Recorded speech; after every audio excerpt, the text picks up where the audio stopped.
In the quiet halls of Nantucket General Hospital, life carried on in a rhythm that was both steady and unyielding.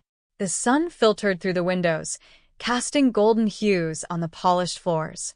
Dr. Allison Whitmore, the hospital's newest cardiologist, made her rounds with the confidence and ease of someone who had mastered the art of controlled chaos.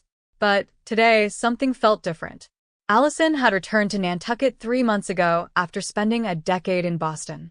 Life in the city had been intense, fast-paced, and relentless. She had been chasing promotions, staying late in the OR, and, as her mother frequently reminded her, missing out on life.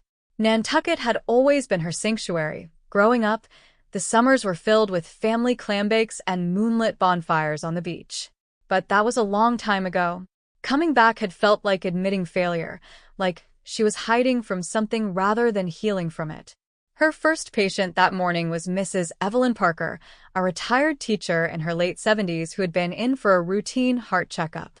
She was the epitome of Nantucket charm, with silver hair, a love for iced tea, and an endless supply of gossip about everyone on the island. As Allison checked her vitals, Evelyn offered a small smile. "Dr. Whitmore, I remember your mother from the garden club. She always said you were destined for great things. You've certainly lived up to that, haven't you?" Allison offered a non-committal smile. "I'm just doing my job, Mrs. Parker." But Evelyn's sharp eyes caught the flicker of something deeper, something Allison wasn't ready to address.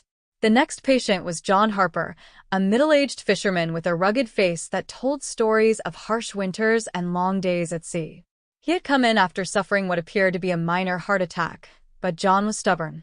He didn't like hospitals, didn't like doctors poking around, and definitely didn't like the idea of slowing down. "You're going to have to take it easy for a while, John," Allison said, scanning his latest test results. "Your heart can't take the strain of those long days out on the water." "Doc," John replied, his voice gruff but not unkind, "I've been fishing these waters since I was a kid. I'll be fine." Allison sighed, feeling the familiar tug of empathy mixed with frustration. The people of Nantucket were fiercely independent, but that didn't make her job any easier. Later that afternoon, she had an unexpected visit from her best friend, Julia Marks, who had recently been diagnosed with breast cancer. Julia had been her rock since high school, the one constant through the ups and downs of life. But seeing her now, pale and thin, Allison felt a pang of helplessness. "They've scheduled me for surgery next week," Julia said, her voice steady, but her eyes betraying her fear. "I thought I'd be more ready, but I'm terrified." Allison reached out, squeezing Julia's hand. "You're strong, Jules. You'll get through this." Julia smiled, but it didn't reach her eyes. "Maybe, but I need you to promise me something. Anything. Don't let me push you away. When things get hard, I tend to retreat into myself, and I don't want to lose you too." Allison nodded, feeling the weight of the promise settle in her chest. She had spent so many years running from failure, from pain, from connection. But in this hospital, surrounded by her patients and her past, she realized that maybe it was time to stop running. As the sun set over the island, casting long shadows on the walls of the hospital, Allison sat at her office, reflecting on the day. The hospital, like Nantucket itself, was a place of healing, of second chances. For her patients, for her friends, and maybe, just maybe, for herself too. In the weeks that followed, life continued in its unhurried Nantucket way.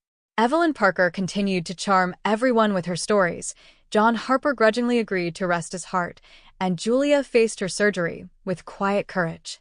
And through it all, Allison found herself reconnecting with the island she had once loved and the people who had always been there, waiting for her to return. In the end, the hospital wasn't just a place of medicine. It was a place of healing hearts, some broken, some tired, and some, like Allison's, finally learning how to beat again.